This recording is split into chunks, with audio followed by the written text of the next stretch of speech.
जितनी यात्रा हो बेदाग यात्रा हो, उस यात्रा में कोई दाग ना लगे। हे गुरु के रूप में मेरे भगवान मुझे यही आशीष प्रदान करना, क्योंकि कहा गया है राजा से विहीन राज्य, स्वामी के बिना देश, राष्ट्र, ग्राम, सैन्य बल आदि सारी विभूतियाँ निरुपयोगी हैं, कोई उपयोगी नहीं हैं, व्यर्थ हैं, निष्काम हैं, निष्क्रिय हैं, नाश को प्राप्त होने वाले हैं। उसी प्रकार से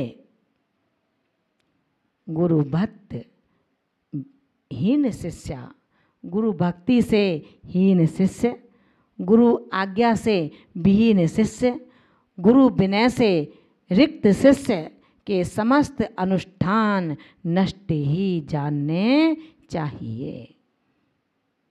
हम एक भी विधान ना करें, लेकिन गुरु आज्ञा, गुरु अनुशासन को प्रधान मान करके चलें।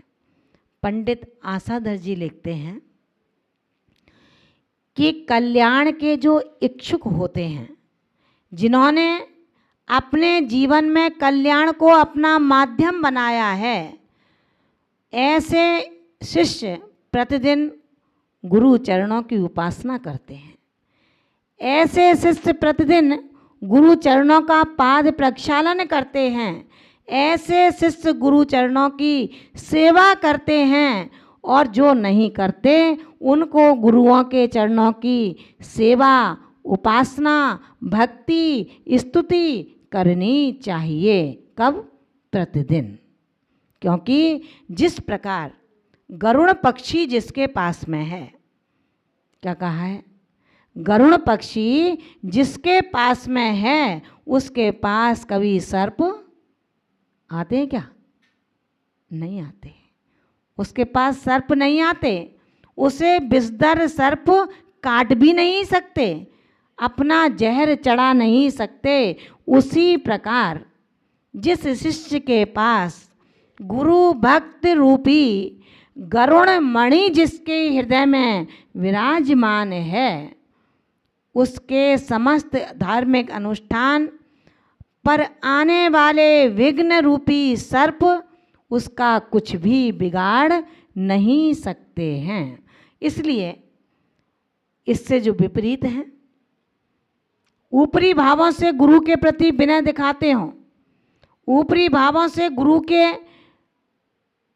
पाद मर्दन करते हों, तेल मर्दन करते हों, आज्ञा के लिए दिखाने के लिए भागम भाग मचाते हों, लेकिन जिसके अंदर में किसी दूसरे के प्रति भक्ति है, ऐसा वो शिष्य के सभी अनुष्ठान नाश को प्राप्त होने वाले हुआ करते हैं। कितनी भी मालाएं फेर लें, कितने भी मंत्र फेर लें, कहीं से भी मंत्र ले लें, अगर तेरा पृष्ठ साफ है तो तेरा इतिहास साफ होगा। और तेरा पृष्ठ अगर लिखा हुआ है तो ध्यान रखना, अगर उस पर गुरु भी कुछ लिख देंगे तो ओवर राइटिंग कहलाएगी। उसको समझ में नहीं आएगा कि शब्द पर क्या शब्द लिखा गया है। और गुरु कभी ओवर राइटिंग नहीं करते हैं। गुरु गुरु है, गुरु शुरू नहीं है। शुरू तो हम हैं, शुरू तो आप हैं। गुरु तो इतना परिपक्व है जिसको भावी विषमताएं जो अभी नहीं हैं वो दिखाई देती हैं कि मेरे शिष्य के साथ होगा क्या। लेकिन एक शिष्य जो समर्पित होता है उससे गुरु सब कुछ कहने में हौसला रखता है। और जो गुरु डरता है कि मैं कुछ कहूँगा ये आंसू बहाएगा, उससे भला गुरु क्या कहेगा? डरेगा।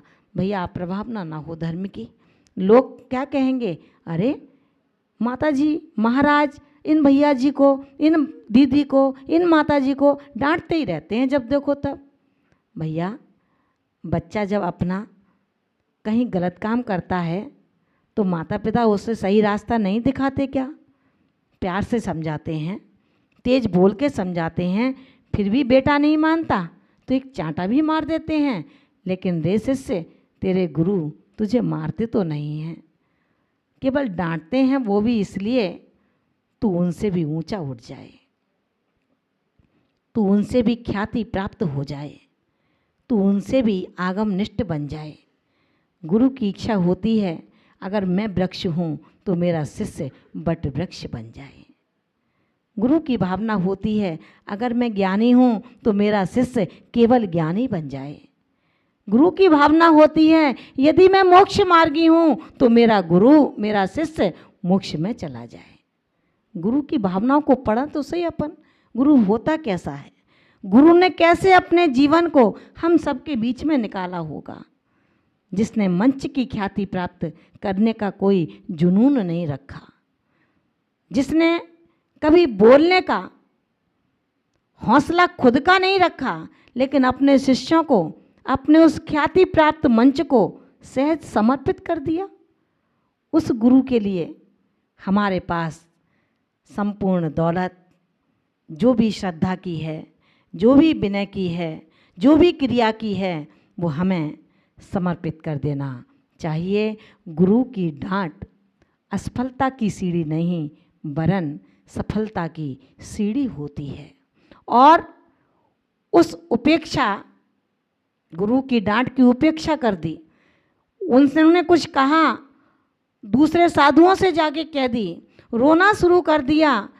श्रावकों ने पूछा माता जी क्या हो गया, माता जी ने डांट दिया आपको?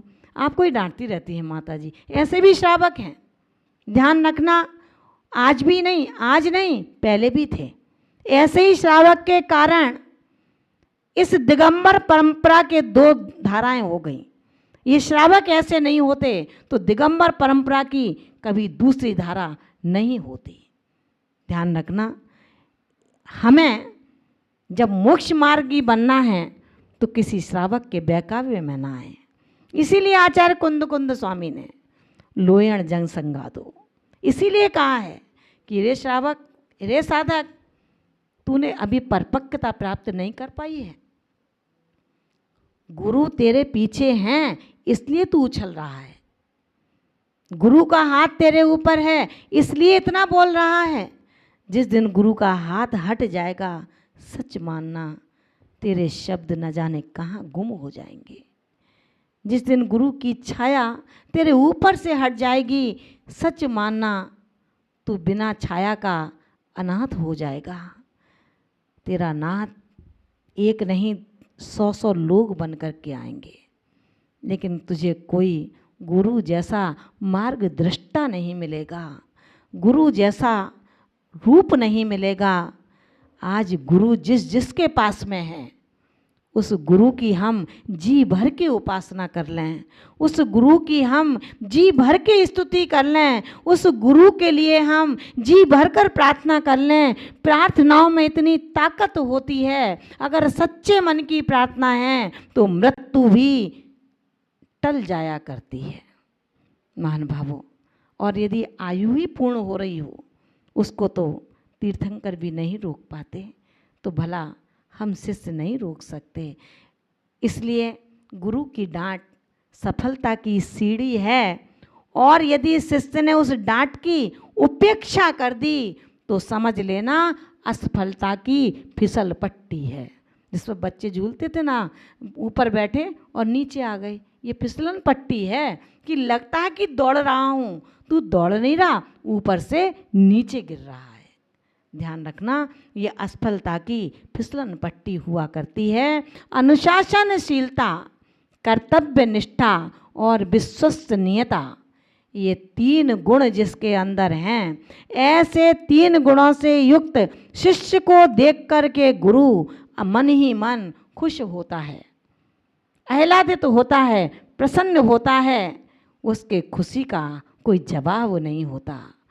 गुरु से कुछ छिपाने का तात्पर्य है, गुरु से छिपाने का तात्पर्य है अपने ही दर्पण को गंदा करना, अपने ही दर्पण को धुंधला करना। मत रूप निहारो दर्पण में, दर्पण गंदा हो जाएगा। तुम रूप निहारो आत्म का, आत्म उजला हो जाएगा।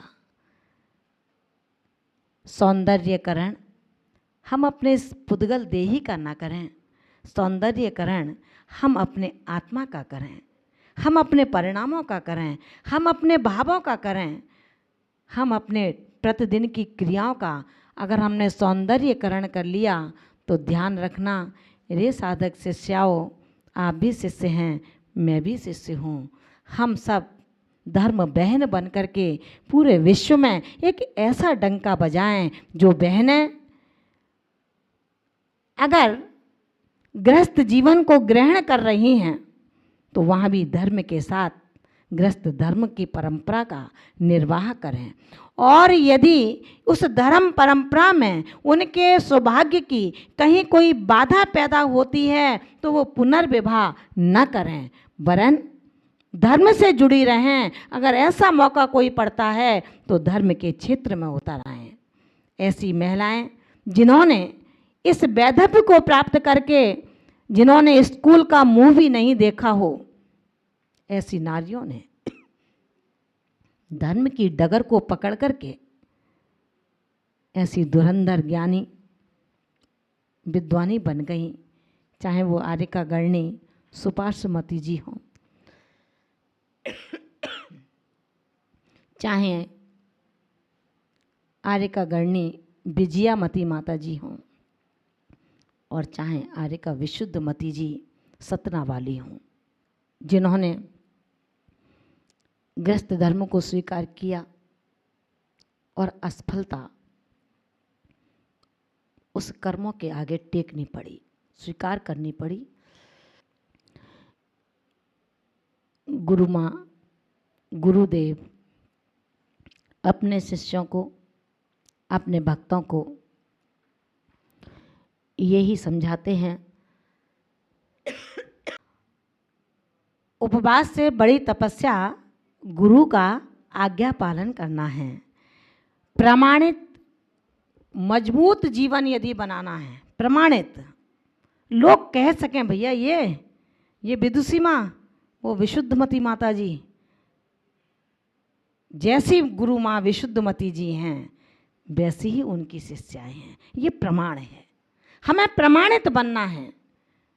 जैसे गुरु हैं शांति सागर जी महाराज ने इस श्रवण परंपरा को अक्षुण्णता प्रदान की, खुद मैदान में उतर आए, लेकिन उन्होंने हम जैसे शिष्यों को खुले विचरण करने के लिए एक आकाश दे दिया। अगर आज शांति सागर जी महाराज डर जाते, उन द्रोहियों के बीच में ना आते, तो भला हम सब यहाँ होते क्या? विचार करना। ये प्रामाणिकता है कि हम आचार्य शांति सागर दक्षिण, आचार्य शांति सागर छाणी, आचार्य आदि सागर अंकलीकर की परंपरा के अक्षुण्ण करता है, उनकी परंपरा को निरंतर प्रवाहमान करने वाले हैं। कब ये प्रमाणित होगा? जब उनकी जैसी बताए हुए मार्ग का अनुसरण करेंगे। उन्होंने कुछ बताया और हमने कुछ करना शुरू कर दिया तो उनकी अक्षुण्ण परंपरा को हमने तोड़ मरोड़ दिया।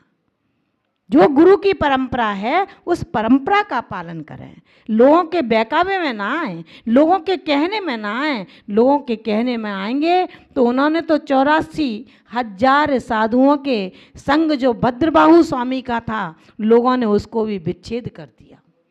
24,000 साधुओं का जो संग था उसको भी विच्छेद कर दिया। साधु जो श्रावक के कहने में आ गए वो वहीं पर रुक गए उज्जैनी नगरी में, और जो गुरु के कहने में आए, भद्रबाहु स्वामी ने कहा कि भैया जिसको रहना हो सो रहे, यहाँ भारी अकाल पड़ेगा 12 वर्षों का, इसलिए दक्षिण में अपने सुंदर चारित्र की सुरक्षा के लिए मैं तो दक्षिण की ओर विहार करूँगा, जिसको रुकना हो सो रुके। जो शिष्य अधम होते हैं, गुरु की बात का विश्वास नहीं करते, वो गुरु से कहते हैं कि महाराज, गुरुजी, वो सेठ जी कह रहे हैं कि कुछ ना होगा यहाँ पे, रुक जाओ तुम तो, रुक जाओ तुम तो। वो रुक जाते हैं और होता क्या है, वहाँ पर ऐसा अकाल पड़ता है, भंडार खाली हो जाते हैं, भूखे लोग जो आहार चर्या करके आ रहे थे उन्हीं के पेट को चीर देते हैं, जो खा के आए हैं निकाल के खाने लगते हैं। परिणाम ये होता है चारित्र से स्खलित हो जाते हैं, दिगंबर परंपरा का लोप हो जाता है। आचार्य परंपरा और गुरु के उपदेश, गुरु की शिक्षा को जिसने भी पालन किया वो मजबूत जीवन बना करके गुरु के पद चिन्हों पर चल करके शिव भूति मुनिराज की तरह जगत प्रसिद्धि को प्राप्त हो गया। और जिसने गुरु के वचनों पर अश्रद्धान किया, याद है ना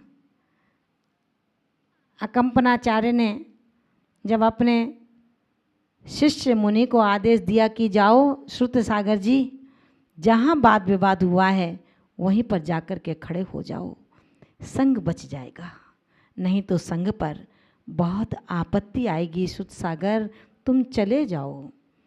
धन्य है वो मुनि, धन्य है वो महावीर के लघुनंदन मुनि श्री श्रुत सागर जी महाराज, जिन्होंने गुरु की उस शब्दों में आज्ञा में ना नुकर किंचित भी न की। ठीक है, आचार्य श्री जैसा आदेश है, आदेश की परिपालना इस श्रुत सागर के द्वारा होगी। जहाँ वाद विवाद हुआ वहाँ चले गए। आचार्य ही तो दूर हुए थे, उनका शुभ योग दूर नहीं हुआ, शुभ उपयोग दूर नहीं हुआ। उनके शुभ भावों की तरतमता निरंतर अंतरंग में विहार कर रही थी।